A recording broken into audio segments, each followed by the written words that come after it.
General ఈ మూవీస్‌లో protagonist ఎంత ఇంపార్టెంటో, యాంటాగనిస్ట్ కూడా అంతే ఇంపార్టెంట్. ఎప్పుడైతే విలన్ క్యారెక్టర్ ఆర్క్ హీరో కన్నా వీక్‌గా ఉంటదో, అలా ఉన్న మూవీస్‌కి మనం connect అవ్వలేం.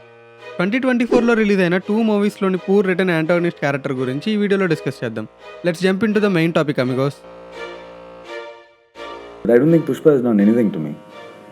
Really? Absolutely. I tell Susa that I don't have to hide it. I don't have to, I have to be very honest. I'm doing my stuff here. So no disrespect or anything.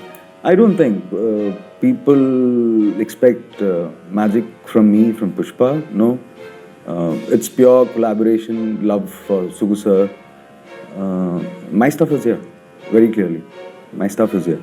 అసలు ఒక యాక్టర్‌ని ఏదైనా క్యారెక్టర్‌కి ఒప్పించాలి అంటే, ఆ క్యారెక్టర్‌కి well return arc ఉండాలి. And అందులోనూ ఒక ఎస్టాబ్లిష్డ్ యాక్టర్ ఆ విలన్ రోల్ చేస్తున్నాడంటే, యాజ్ ఎ ఆడియన్స్‌గా మనకు కొంత ఎక్సైట్‌మెంట్ అండ్ ఎక్స్‌పెక్టేషన్స్ ఉంటాయి. 'పుష్ప 2' మూవీ చూసిన తర్వాత ఎక్స్‌పెక్టేషన్స్ రీచ్ అవ్వలేదనిపించింది. 'పుష్ప 1'లో షెకావత్‌కి పవర్‌ఫుల్ విలన్ ఆర్క్ ఉంటది. అందుకే ఉన్నది కొంతసేపు అయినా తనకి అందరూ భయపడతారు. కానీ 'పుష్ప 2'లో ఆ ఇంటెన్సిటీ లేదు. షెకావత్ ఎంత రూత్‌లెస్ పోలీస్ ఆఫీసరో పార్ట్ 1లో మనం చూసాం. తను కూర్చోడానికి కంఫర్టబుల్‌గా లేదని ఇద్దరిని చంపేస్తాడు. పార్ట్ 1 అనేది హీరో అండ్ విలన్ మధ్య ఇగోయిస్టిక్ క్లాష్‌తో హై ఎక్స్‌పెక్టేషన్స్‌తో ఎండ్ అయింది. కానీ 'పుష్ప 2'లో from the beginning Shekhawat character డౌన్‌ఫాల్‌లోనే ఉంటుంది. అందరూ షెకావత్‌కి భయపడటం మానేస్తారు.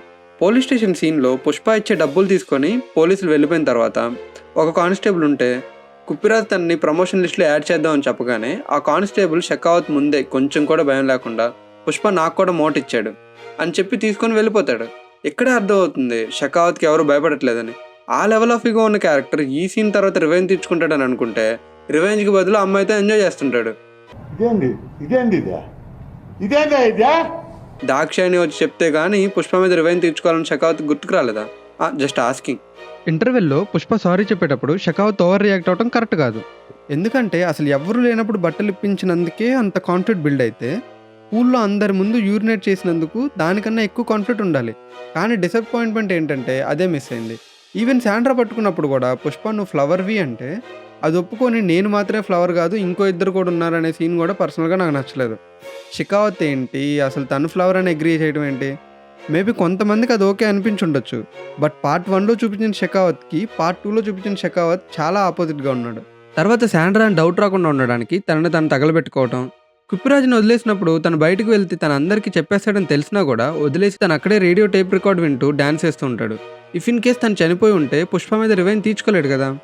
తను అక్కడే ఓడిపోయినట్టు. బాంబ్ బ్లాస్ట్ సీన్‌లో అది షెకావత్‌లా చూపించారు. బట్ అది షెకావత్ కాదని నా ఒపీనియన్. ఎందుకంటే షెకావత్ మెయిన్ మోటివ్ 'పుష్ప'ని చంపటం కాదు, తనని ఓడించటం మాత్రమే. చంపటం అయితే ఎప్పుడో చంపడానికి ట్రై చేసేవాడు. So as per my view bomb blast చేసింది షెకావత్ అయి ఉన్నాడు. ఇఫ్ ఇన్ కేస్ షెకావత్ అయి ఉంటే అక్కడ బ్లాస్ట్ అయింది 'పుష్ప' అయి ఉన్నాడు.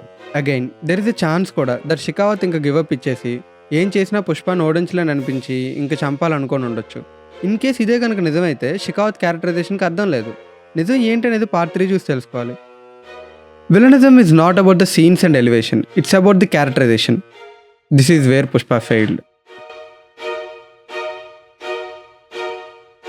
'కంగువా' ఈ మూవీలో విలన్కి ప్రాపర్ క్యారెక్టరైజేషన్ లేదు. క్రూయల్ అంటారు, ఉతిరన్ పేరు చెప్పగానే అందరూ భయపడిపోతారు. తను అసలు ఏం చేశాడో ఎందుకు భయపడుతున్నారో అర్థం కాదు. క్రూయల్ బిహేవియర్ అయితే కనిపించలేదు. ఎప్పుడైతే హీరోకి విలన్కి మధ్య ప్రాపర్ బ్యాక్ స్టోరీ ఉంటుందో, కాన్ఫ్లిక్ట్ ఎలా అండ్ ఎందుకు మొదలైంది అని చూపిస్తారో అప్పుడే మనం మూవీ కనెక్ట్ అవుతాం. ఈ మూవీలో అది లేదు. అసలు విలన్కి ఏం కావాలనేది ఒక బిగ్గెస్ట్ క్వశ్చన్ మార్క్ ఈ మూవీలో. సింపుల్గా రోమన్స్తో వాళ్ళిద్దరి మధ్య పాత పగలున్నాయని చెప్తారు. కానీ ఆ పగ ఇద్దరు మనుషుల మధ్య లేదా కోణల మధ్య అనేది తెలియదు. ప్రాపర్గా ఎస్టాబ్లిష్ చేసి ఉంటే మనం ఆ క్యారెక్టర్స్ అండ్ స్టోరీ కనెక్ట్ అయ్యేవాళ్ళం. బాబీ డియోల్ ఎంట్రీ సీన్లో ఇద్దరిని చంపేస్తాడు. వాళ్ళు ఎవరు, అసలు వాళ్ళని ఎందుకు చంపుతున్నాడు, వాళ్ళు ఎందుకు చనిపోతున్నారో వాళ్ళకి తెలియదు, మనకి తెలియదు. ఉత్తరన్ ఇద్దరు కొడుకుల్ని కంగువా చంపేస్తాడు. తన కొడుకుల్ని కోల్పోయాననే బాధ కానీ, కంగువాని కసితీరా చంపాలనే కోపం కానీ ఇలాంటి ఎమోషన్స్ ఏం కనిపించవు. అన్నెసరిగా రోమన్స్ని చంపేస్తాడు. అది ఎందుకో తెలియాలంటే దేవర కథ నాలా.